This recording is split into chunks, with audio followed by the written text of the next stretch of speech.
Magpuputol tayo ng ngipin ng big ngayon. Ayan, gagamit tayo ng big cutter. Para hindi masaktan ng ating inayang baboy sa kanyang pagpapadili.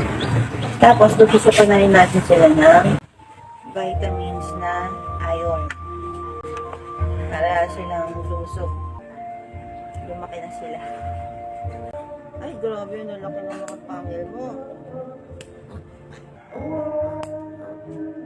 Kaya pala ayaw na magpadede ng nanay nyo eh. Dalawa pa sa baba. Yan, ganyan ang gagawin natin. Ganyan po.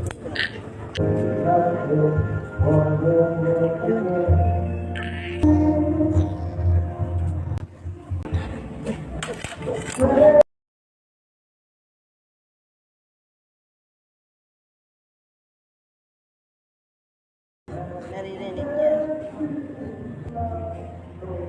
1 ml. Oo, sige, dali mo na.